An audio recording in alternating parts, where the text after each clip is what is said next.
Hi friends, இன்றைக்கி நம்ம வந்து காஃப் க்யூர் பண்ணக்கூடிய, அதாவது இருமல் சரி பண்ணக்கூடிய 2 ஹோம் ரெமெடி பார்க்க போகிறோம். ஃபர்ஸ்ட் ஒன் என்னென்னு பார்த்தீங்கன்னா, நான் வந்து இஞ்சி துருவி வச்சுருக்கேன். இதை வந்து இதிலிருந்து 1 டீஸ்பூன் அளவு சாறு நம்ம எடுத்துக்க போகிறோம்.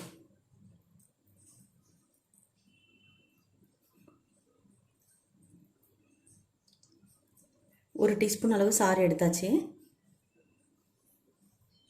இந்த 1 டீஸ்பூன் அளவு தேன் நம்ம இதில் மிக்ஸ் பண்ண போகிறோம்.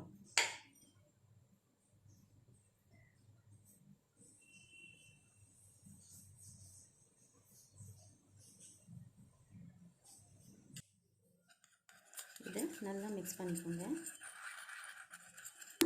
இருமல் ஸ்டார்ட் ஆகிருக்கு, இருமல் வர மாதிரி இருக்குது அப்படின்னு ஸ்டார்டிங் ஸ்டேஜில் நீங்கள் குடிச்சிட்டிங்கன்னா உங்களுக்கு வந்து ஹெவியாக காஃப் வராமல் தடுத்துரும். இது வந்து ஒரு காஃப் சிரப் மாதிரி உங்களுக்கு வேலை செய்யும். இதை நீங்கள் வந்து ஒரு நாளைக்கு 6 தடவை கூட நீங்கள் குடிக்கலாம். இதை அப்பப்போ செஞ்சு குடிக்கிறது தான் யூஸ்ஃபுல். செஞ்சு வச்சுட்டு குடிச்சிங்கன்னா அதில் வந்து எந்த விதமான பலனும் இல்லை. இது வந்து இயர்லி ஸ்டேஜ், அதாவது இருமல் வரும்போது நம்ம குடிச்சிக்கலாம். இதே இருமல் ரொம்ப சிவியர் ஆகிடுச்சுன்னா என்ன பண்ணலாம் அப்படின்னு இன்னொரு ரெமெடி நான் உங்களுக்கு காமிக்கிறேன். இந்த ரெமெடி செய்கிறதுக்காக நான் இப்போ ஒரு பெரிய டம்ளரில் 2 டம்ளர் அளவு தண்ணி ஊற்றிருக்கேன். இந்த தண்ணி கொஞ்சம் சூடான உடனே இதில் நம்ம வந்து துருவி வச்சுருக்கிற இஞ்சியை போட்டுக்கிறோம். இவ்வளோ இஞ்சி ஏன் போடுறேன்னா, இதனால தான் 2 கப் தண்ணி போட்டிருக்கேன். இதை வந்து நான் 2 தடவை குடிக்கிறதுக்காக யூஸ் பண்ண போகிறேன். அதனால் கொஞ்சம் அதிகமாக இஞ்சி சேர்த்துருக்கேன். 2 துண்டு அளவு. தண்ணி நல்லா கொதிச்சிட்ருக்கு. இப்போ இதில் வந்து ஒரு 1/2 டீஸ்பூன் அளவு பட்டை பவுடர் போடுறேன். பட்டை போட்ட உடனே ஒரு 2லேருந்து 3 நிமிஷத்துக்கு கொதிக்க வைங்க. அதுக்கு மேலே கொதிக்க வைக்க வேணாம். இப்போ ஒரு 2 to 3 மினிட்ஸ் ஆகிடுச்சு. நான் வந்து இதை ஆஃப் பண்ணிடுறேன்.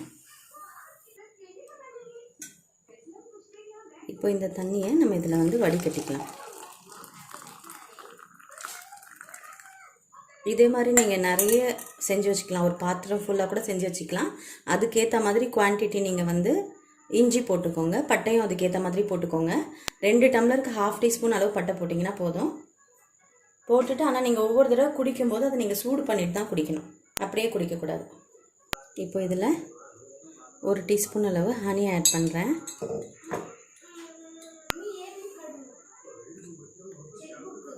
ஒரு 1/4 டீஸ்பூன் அளவு, அதாவது ஒரு 10லேருந்து 15 ட்ராப் அளவு நீங்கள் லெமனை வந்து இதில் பிழிஞ்சிக்கோங்க.